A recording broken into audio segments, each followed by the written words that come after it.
Good morning and welcome back to another video, and today we are going to be talking about the science behind the Mera Mera no Mi and why Ace should have lost the fight with Smoker in Alabasta. Let's go!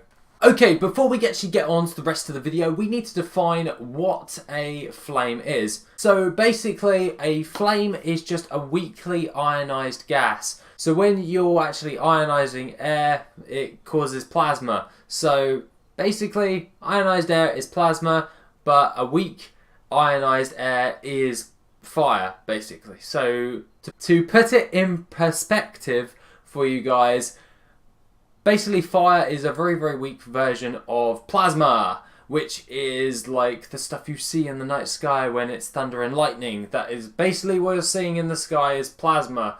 And or electricity at the same time, because electricity is kind of plasma as well, because it's ionizing the air around you, which makes it visible for you to see. Either way, fire is just a weak plasma, and we're going to go off of that premise right here and move on to the different types of flames and what types of temperatures that they actually have. Now, starting off with the basics of flame, we have the orange flames, and the orange flame is kind of in the middle and the top range of a candle, so to speak. So we'll go off the idea of a candle flame at this moment in time. Now, that one actually goes from anywhere from 800 degrees Celsius on the orange flame to 1000 degrees Celsius, or if you go by Fahrenheit, that is 1472 Fahrenheit, all the way up to 1832 degrees Fahrenheit. Moving on to the blue flame, like you see on your gas cooker, that can go anywhere from around about 1000 degrees Celsius to 1400 degrees Celsius.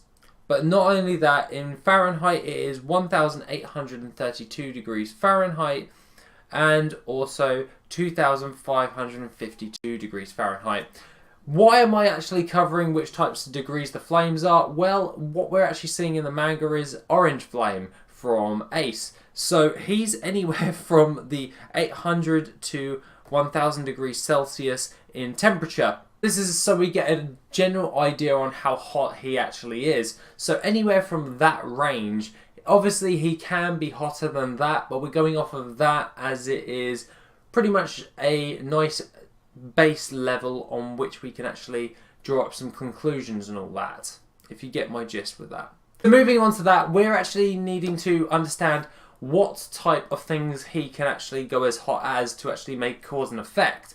And what I was coming at was with aluminium, or if you're American, aluminum, so either way, it actually melts at 660 degrees Celsius. This gives us a general idea on what types of metals that you can heat up and start to actually melt. These are the melting points of these certain types of metals, and what we actually see from the battleships, that the majority of them are iron and they're made out of metal, so it would be most commonly used as iron. So if we move down to actually iron on the actual index scale, we can actually see that iron grey cast actually melts at 1127 degrees Celsius or 1204 degrees Celsius, or around about 2060 degrees Fahrenheit if you're going by Fahrenheit. Other than that, we do have the iron Rolt, and I hope I pronounced that right. That actually has a higher melting point, so 1482 degrees Celsius or 2700 degrees Fahrenheit. This gives us a base general direction on the basics of flame, which we just covered, that Ace probably would not be able to, on his base form, be able to melt metal. So when he's actually fighting battleships, he's not actually melting any of the metal, he's just superheating it when he's actually fighting it. But he's merely just creating high heat instead of actually melting any of the iron. Now, obviously, with the Magu Magu no Mi, that can go considerably a lot hotter, but obviously, fire can go hotter than that if we take a look at the sun. Now, you're probably thinking, yeah, but Mr. Vegapunk, you know, the sun, it's orange. Well, actually, the sun actually isn't orange. It's actually white. It's like, have you ever looked into a welding torch and actually seen the bright white light?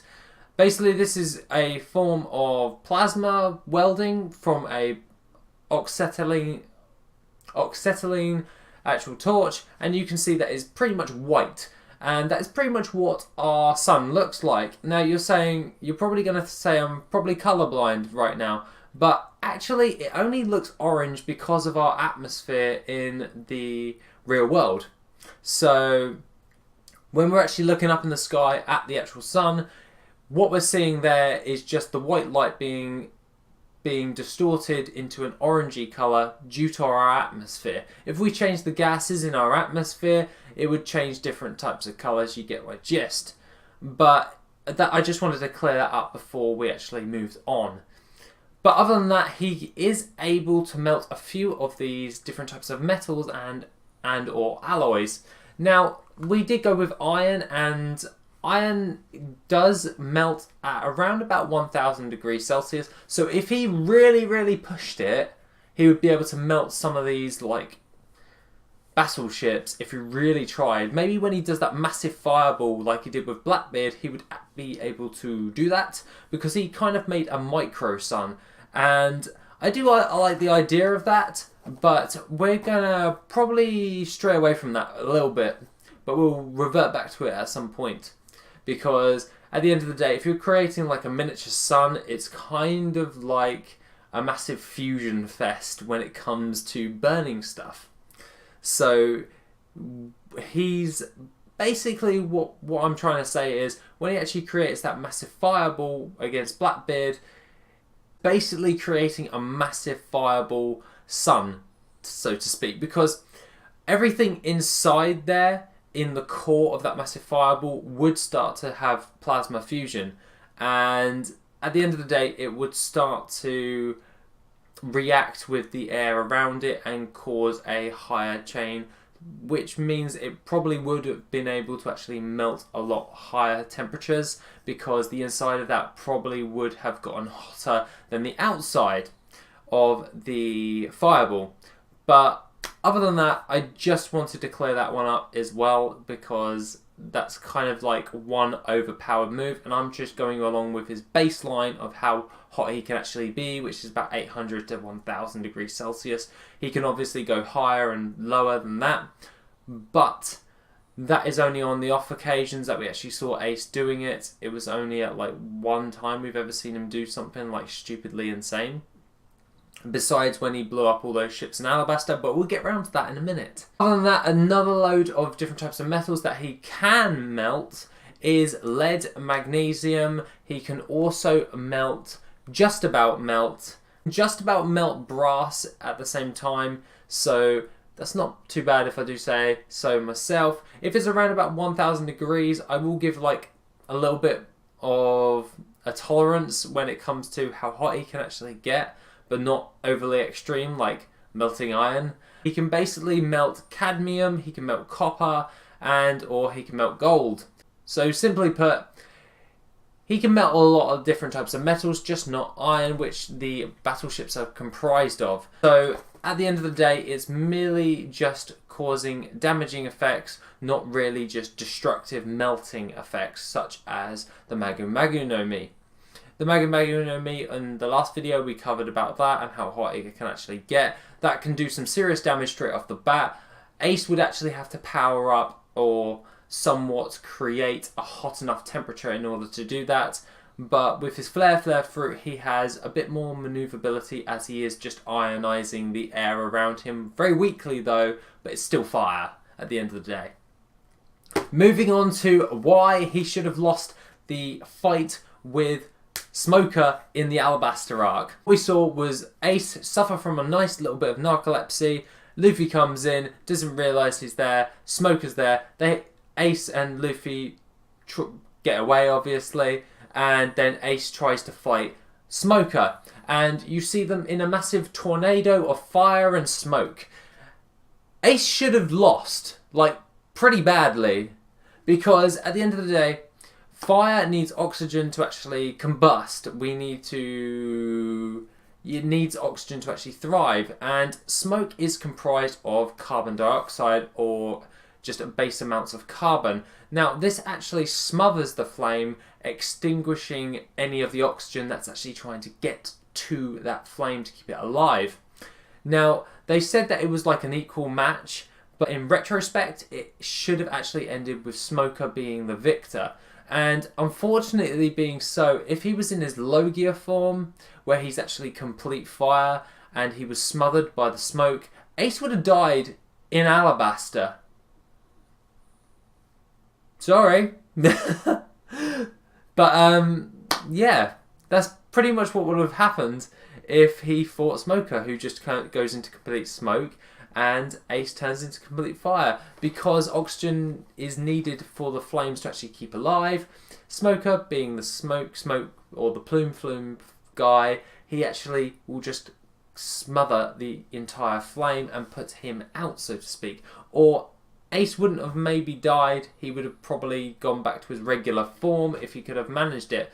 But other than that, he would have been defeated in that sense. But then again, he did know forms of Haki, so we could get onto how he could actually have fought Smoker off at that point with Haki instead of using his Devil Fruit. So just for comparison, if the Mero no Mi met the Plume Fruit, the Plume Fruit would win just straight off the bat without any Haki, without any special abilities. If someone off this random street ate the Plume Fruit and another person ate the Mero no Mi and they fought each other, the Plume Fruit would win. That is basically what I'm trying to say right there. Now, please tell me what you actually think of the Mero no Mi. I've been literally digging around the idea of the Mero no Mi for a little while. The Noro no Mi, or the slow fruit, is taking a little bit longer than expected because we've come into some insane math, so I've got to relearn how to do some of this math so I can convey it on to you guys. But other than that, that is pretty much what I have dug up about the Mero no Mi and what would have actually happened. But that being said, please tell me if I've actually missed anything in this video, and then please put it in the comment section down below, and I'll be happy to answer you guys as soon as possible.